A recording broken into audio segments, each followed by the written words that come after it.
Okay, this is spring test number 7. Starting at the beginning of book 1.1 all the way through 7.6. The last thing we got to was solving systems of inequalities by graphing.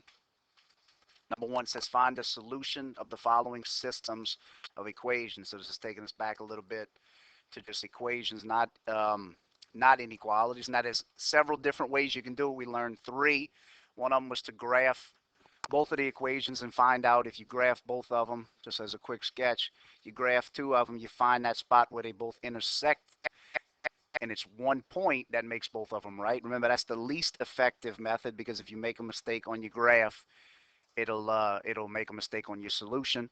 We also learned substitution, which was to plug in one value um, uh, in relation to the other variable, and we learned combination or elimination, and that's the way the combination or elimination method, looking at these variables the way they're set up, is the easiest way to actually go ahead and solve for one of them here. Notice your x's on top of your x's, your y's on top of your y's, your constant terms on top of your constants. They're all in columns like they're supposed to be. But we don't have opposite terms right now. We have a negative 1x and a negative 1x. That's the same term. We want one of them to be opposite of the other. So we need to change one of them to become positive. In order to create positive 1x, we're going to need to multiply, and we'll just take this first equation. We'll multiply it by negative 1. Remember, you need to distribute negative 1 times negative 1x will give us positive x, but you can't just multiply it by that term. You have to make sure you multiply by every term. Negative 1 times y will give us negative y, and negative 1 times 6 will give us negative 6. Now we have opposite terms on top of each other. They're still stacked the way they need to be. Remember, put yourself a line on the top and the bottom to where you can only look at those equations to help yourself out. Negative x plus x will cancel each other out and give you 0 x's. That's what we were trying to get at that point. We canceled those out. 4y minus y will leave us with 3y, and 6 minus 6 will give us, 9 minus 6 will give us 3. Now we have 3y equals 3. That means 3 times y. In order to undo 3 times something, you divide by 3. If you do it on the left side, make sure you divide by 3 on the right, and y's value is going to be 1. So we have one of our values. Now you have to go back and actually use the substitution method. Pick any equation that you want. You can pick any of the first 2 original ones or the one that we created. It's probably a better idea for you to pick one of the ones that are originally, just in case you made mistakes. So you have negative x plus y equals 6, except we just got a new value for y. So instead of negative x plus y, we're going to have negative x plus our new value for y, which is 1, equals 6. To get x by itself, get rid of plus 1 by subtracting 1. Do the same thing on the right-hand side, and you have negative x equals 5. Then get rid of negative 1 times x by dividing by negative 1. If you do it on the left side, do it on the right side. X's value is going to be negative 5. So you have an x value and you have a y value. Remember, it needs to be written as an ordered pair, x comma y. So negative 5, 1 is your solution to number 1. Number 2 says, what's the solution of a system of equations? So the same thing. In this case, though, it sets itself up better for us to use substitution. So if we take the value of y as it's presented in the first equation, negative 2x plus 7, we can plug that in place of y in the second equation. So if the second equation says y equals negative x minus 6, all we're going to do is in place of y, since it tells us y equals negative 2x plus 7, we're going to plug in negative 2x plus 7. Again, all that did was it took the place of y. Equals what's still there, negative x minus 6. So all you have now is negative 2x plus 7 equals negative x minus 6. You have variables on both sides of the equal sign. You have to move the smaller one over to the larger one. So get rid of negative 2x by adding 2x. If you add it on the left, add 2x on the right-hand side, and that'll leave us with 1x. We'll bring the rest of it down and say minus 6. This will cancel out here and just have 7 on that side. Get rid of x minus 6 by adding 6. If you add 6 to the right, add 6 to the left, and now 13 equals the value of x. Now we have a value of x.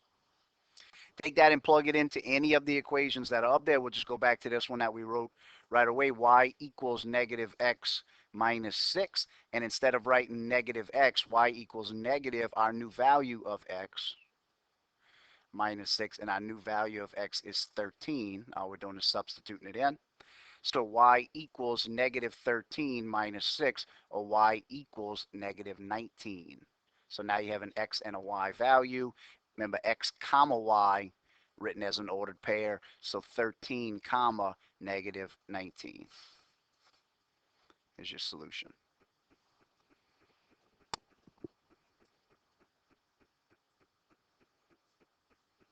Number 3 says graph each system, tell whether it has no solution, one solution, or infinitely many solutions. Quickly sketch the graphs. Most of y'all can probably look at the two equations and determine right away that there's no solution.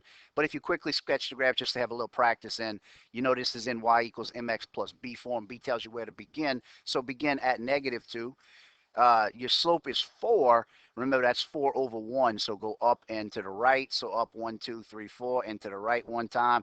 And you draw a straight line through that. No, that's not quite straight. We're just sketching it real quick. Still, it's m and b on the other one as well. Begin at 5 this time and go up 4 and to the right one time.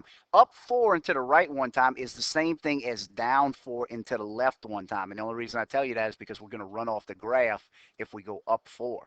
So down 4 and to the left one time will put us right here. And you can see when you're looking,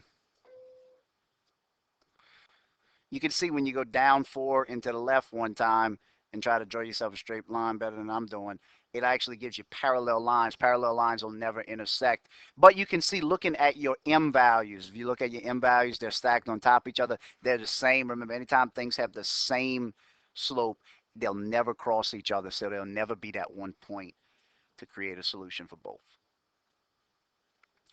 Solve the system using substitution. So this is going to use the method we used just a second ago.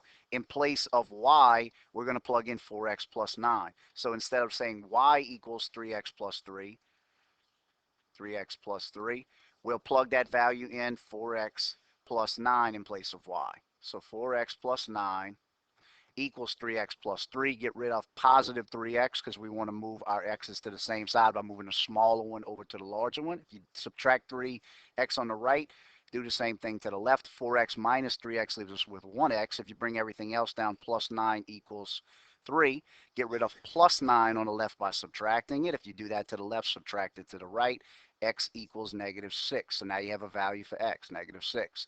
Take that value and plug it into either one of the other equations. Y equals 3x plus 3. We'll plug in our new value for x. Y equals 3 times our new value for x plus 3. And our new value for x is negative 6. So 3 times negative 6 is negative 18 plus 3 equals y. And when we combine negative 18 and positive 3, we get y equals negative 15. So now we have a value for x and y. Remember, x comma y is a solution, negative 6 comma negative 15.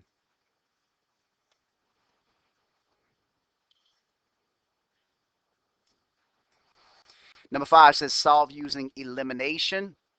This one's set up very nicely for us for elimination because we have our x's on top of our x's, y's on top of y's, constants on top of constants.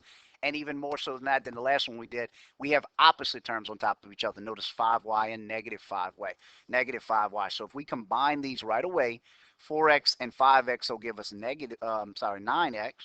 5y and negative 5y will cancel each other out, and it equals 2 and negative 20 will be negative 18. In order to get x by itself from 9x equals negative 18, get rid of 9 times something by dividing by 9. Do the same thing to the right, and x equals negative 2. So this one set up a little bit quicker for us. Take that new value of x and plug it into one of the other equations. Remember, you can choose either equation. Choose the one that looks like it'll be easier to work to you. It looks like 2 is going to be easier than negative 20 to me. But if they both look the same, just pick the first one. Except this time we're going to substitute in our new value for x. Plus 5y equals 2. So 4 times negative 2. When we combine those two, we get negative 8 plus 5y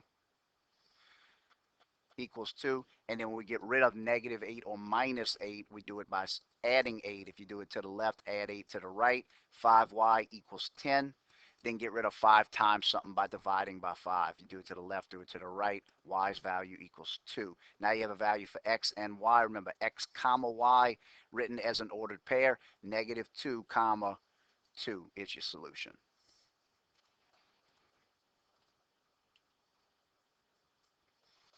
Number 6, you need to graph the inequality. Y is less than 3x minus 4. It's in slope-intercept form for you already, mx plus b. Remember, b tells you where to begin, so begin on your y-intercept at negative 4.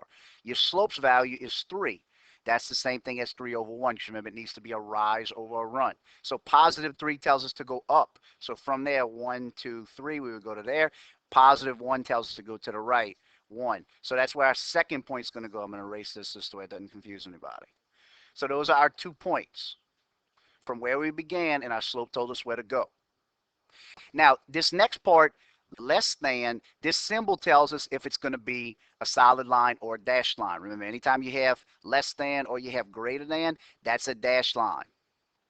If you include the equal to part, this one or this one being less than or equal to or greater than or equal to, that's when your line is going to be a solid line. So we only have less than written up here. So instead of being a solid line, we just need to make a dashed line through both of our points.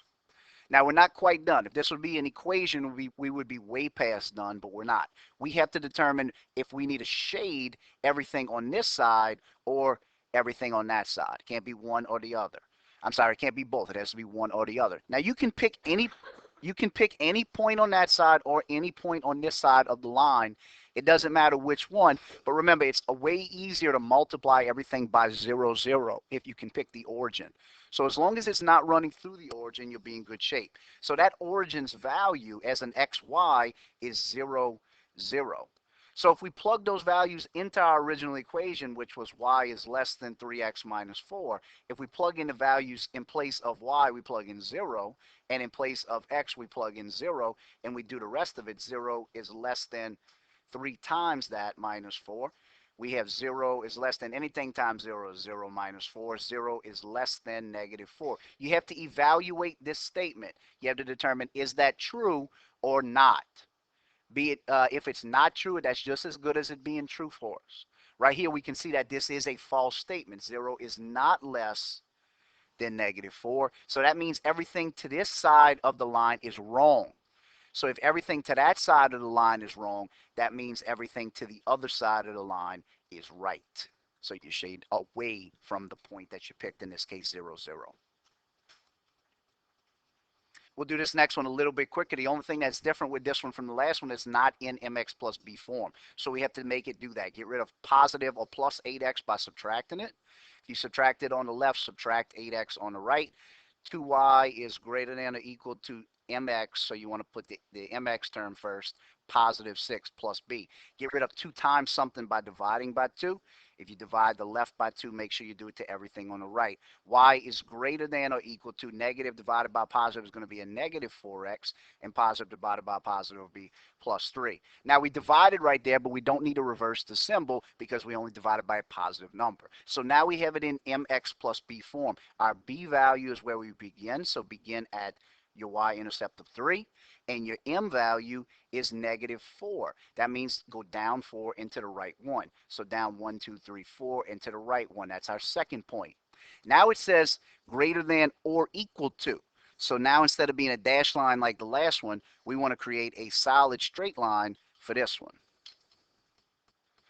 Again, we have one more thing to do when we're talking about inequalities. We need to shade one side or the other side. You can choose 0, 0 again because it doesn't pass through there. So go back to your original equation, 8x plus 2y, just to make sure you didn't make a mistake, plus 2y is greater than or equal to 6, but you could have plugged it into any of the equations forms that you had. In place of x, we'll plug in 0, and that's why 0, 0 is such a great thing. Anything times 0 will give you 0, plus in place of y, we'll plug in 0 is greater than or equal to 6. So anything times 0 plus anything times 0 is greater than or equal to 6. So we're left with 0 is greater than or equal to 6. Again, this is where you have to judge, is that true or false? 0 is not greater than or equal to 6. That is a false statement, which means everything over here is going to be wrong. Since everything over there is wrong, that means everything shaded the opposite way is correct. And that'll be the end of the first video, everybody. We'll pick up the second video on number 8.